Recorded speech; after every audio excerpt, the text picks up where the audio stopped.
राहुल गांधी इस वक्त भारत जोड़ो यात्रा पर हैं और मुल्क के कोने कोने में पार्टी के लिए नए सिरे से प्लेटफॉर्म तैयार कर रहे हैं। इसी बीच जम्मू कश्मीर कांग्रेस ने एक करारदाद मंजूर किया है जिसमें राहुल गांधी को पार्टी का सदर मुंतखब करने का अहद किया गया है और राहुल गांधी को इस ओहदे पर वापस लाने की आला कमान से अपील की गई है। इस सिलसिले में कल श्रीनगर में मीटिंग होगी। वकार रसूल वानी ने कहा कि एक वफ्द सोनिया गांधी से मुलाकात करेगा और इस सिलसिले में अपने मुतालबात उनके रूबरू रखेगा। वकार रसूल वानी ने यह भी कहा कि जितने भी लीडरान ने कांग्रेस को छोड़ा है वो आइंदा इंतखाबात में शिकस्त से दो चार होंगे और कांग्रेस भारी अक्सरियत के साथ कामयाब होगा। जम्मू कश्मीर कांग्रेस की तरफ से आज एक रेजोल्यूशन पास किया गया जिसमें यह बताया गया कि राहुल गांधी को कांग्रेस का प्रेसिडेंट बनाया जाए। इस पूरे मामले पर हमारे साथ बातचीत करने के लिए मौजूद हैं रजनी पाटिल, जो इंचार्ज है जम्मू कश्मीर कांग्रेस की। रजनी जी, आपसे ये जानना चाहेंगे कि किस तरह से ये सारा प्रोसेस हुआ जिसमें आज इसके बाद आज ये रेजोल्यूशन आया कि राहुल गांधी को ही अध्यक्ष बनाना चाहिए। रेजोल्यूशन ये आया नहीं है। रेजोल्यूशन जो हमारे ऑल इंडिया कांग्रेस कमेटी से आए थे वो अलग थे। वो उन्होंने प्रस्तावित कर दिए है कि जिसका अधिकार एआईसीसी प्रेसिडेंट को दिया गया है। वो हमारा मूल रेजोल्यूशन था जो यहाँ पे 172 हमारे जो इलेक्टेड प्रतिनिधि थे उन्होंने पारित किए थे। उसमें से अचानक हमारे प्रदेश अध्यक्ष ने ये प्रस्ताव पारित करने के लिए रखा कि हम राहुल गांधी जी को अध्यक्ष के रूप में देखना चाहते हैं, उनको अध्यक्ष करिए। तो फिर उसमें सबने उसका अनुमोदन दे दिया, तो हमने वो प्रस्ताव पारित कर दिया। कांग्रेस में पहले भी लीडर ये कहते आए हैं कि ये जो इलेक्शन की प्रक्रिया है वो इतनी ट्रांसपेरेंट नहीं रहती है और चाहे वो राहुल गांधी हो या सोनिया गांधी हो उन्हीं की बात मानी जाती है।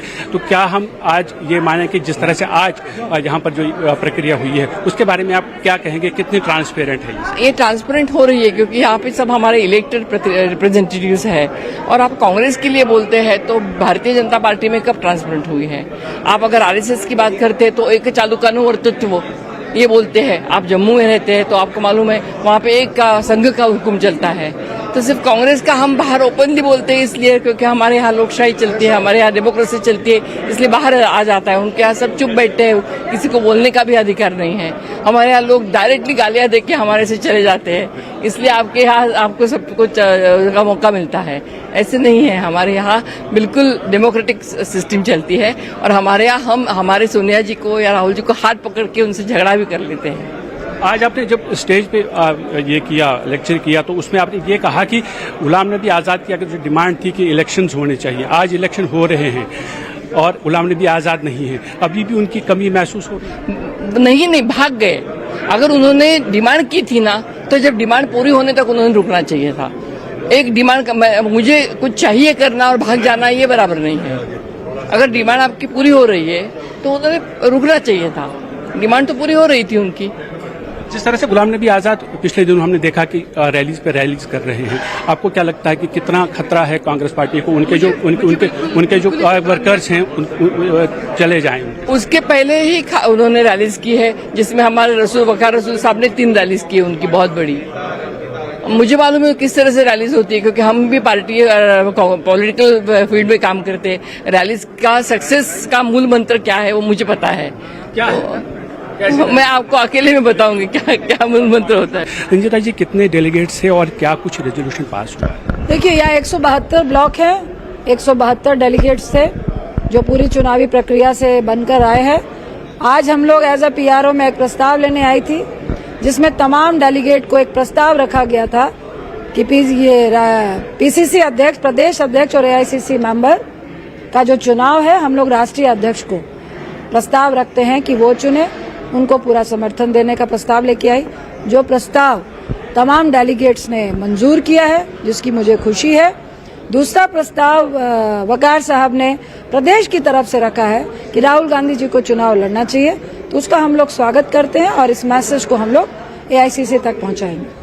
तो जिस तरह से राहुल गांधी की अध्यक्षता पर पहले भी सवाल उठे हैं, कई लोग नाराज हुए हैं कांग्रेस से, कांग्रेस छोड़ के चले गए, ये कहा गया कि वो इतने सक्षम नहीं है कि वो पार्टी को जोड़ के रखेंगे।